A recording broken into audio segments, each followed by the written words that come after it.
And joining me now with more reaction, the author of a brand new book, A Disgrace to the Profession, now available on Amazon for pre-order, the one and only Mark Steyn. Mark, you look at these numbers, every single category, 2 polls in 2 days. Right. You know, only one other candidate in the new polls in double digits, and the top 3 in the Fox poll is Ben Carson, Donald Trump, and Ted Cruz, insurgent candidates. What are these polls saying? Well, I think the polls are expressing as much as anything a dissatisfaction with the Republican establishment. We keep being told that Trump has a ceiling on his support. And I confess, you know, in the first few weeks of his candidacy, I thought that was true too. But it's not just that 25% of people support him as their first choice. It's that 10%, another 10% would back him as their second choice. So he's got potentially 35% support in the Republican primary.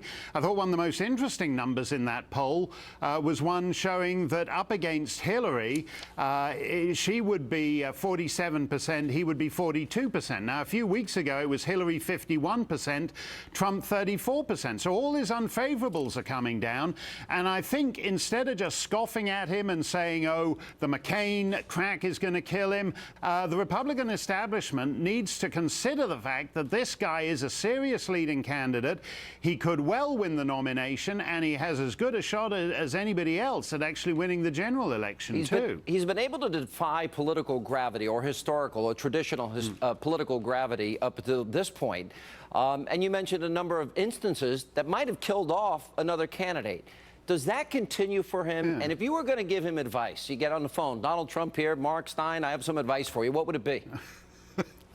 Well, I would tell him to continue being Trump, because he's performing a useful service to the Republic. I agree. Because frankly, you know, all the stuff that's supposed to kill him, the cracks about John McCain, is all peripheral to the serious issues that he's talking about. I mean, basically, his immigration paper ought to be the sort of thing that one of these sort of so-called mainstream, so-called viable candidates ought to have put out, but they didn't put it out. And because they didn't put it out, he's taken up a real issue that's made them all look mealy-mouthed and evasive. And as Ann Coulter said on your show a week or 2 back, you know, if you don't like what Trump's saying, steal his issue. They're leaving it too late to do that. Trump's immigration paper is a serious paper. It seriously gets to the lack of social mobility and the lack of economic opportunity in contemporary America, and very few other candidates are discussing that seriously. And it's interesting, and we're going to debate a segment later in the program, how illegal immigration is taking jobs from minorities in this country, and it's driving down wages, and it's having a massive impact, and we have 93 million Americans out of the labor force. Interesting, 2 things have happened. You have Ted Cruz said that he was lied to by the leadership in the Senate. Scott Walker, very openly critical now of leadership in Washington. It seems, and this I think is a positive development, it seems now that Trump has given license to some of the other candidates to kind of begin to express their real views here and be more outspoken. I think that'll make everybody stronger in the end, no? Yeah, well, you've got a choice, because for the other candidates, you can be on the Boehner, McConnell, Jeb Bush side of things, or you can be on the insurgent Trumpian side of things. The fact is, it's not just Ted Cruz who was lied to by these guys. The old saying is, what is it? Fool me once, shame on you. Fool me twice, shame on me. Well, the Republican establishment fooled its voters once in 2010. It fooled its voters twice in 2014.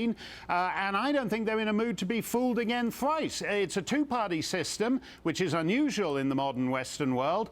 And one of those parties is ineffective, has been ineffective for the entire 21st century at providing a coherent opposition to the other party. You know, it's very interesting. And Trump is saying we're tired of being told reasons why you can't do things. His immigration plan, people keep coming up with this thing, Sean, oh no, it would require constitutional amendment. amendments. It's pie in the sky. It can't be done. Nothing can be done. Nothing can ever be done. It doesn't require constitutional amendments to end birthright citizenship. Dina Gilby's husband, a British subject, died on 9/11 rescuing Americans from the World Trade Center. He escaped, but he went back in to try and rescue his colleagues.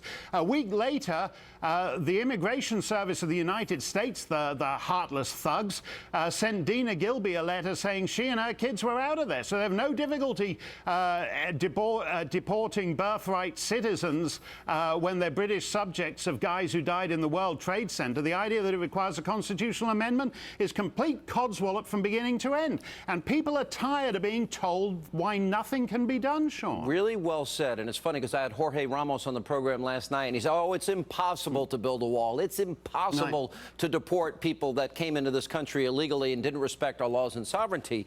Conventional wisdom politically on the issue of deportation of illegal immigrants has been that if you ask people to leave, which happens to be Mexico's policy, that it's political suicide. What's your answer to that?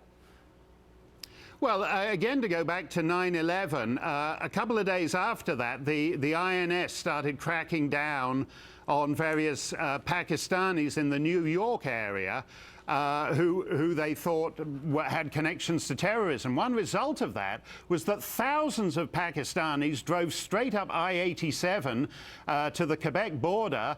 And there was a big line of Pakistanis to try and get into Canada because, in effect, the INS had tried to get hold of a couple of dozen, and everybody else had stampeded out of there. The United States government devotes vast resources to cracking down on Americans' ability to maneuver around the world. It's increasingly difficult for an American to open up a bank account in Paris or Hong Kong or Montreal or anywhere. Yet at the same time as they say that they can crack down on American citizens operating outside the country, they say it would be completely impossible to crack down on non-Americans operating within the country. The Democrats and people get this nonsense.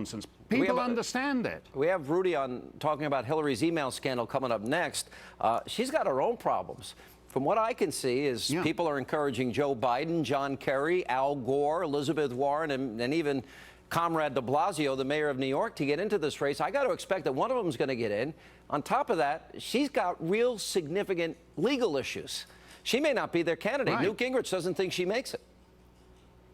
No, I don't think she'd be. I don't think she'll be the candidate either, Sean. I think that is the way to bet. And again, I think what the great service Trump has done is to blast us free of the sort of pap of looking at in political spheres. The idea that somehow Trump is a non-serious candidate, but the serious, substantial candidate is Hillary Clinton, who as chief foreign affairs official of the United States kept the confidential business of the United States on a server in some guy's apartment in his bathroom in the apartment.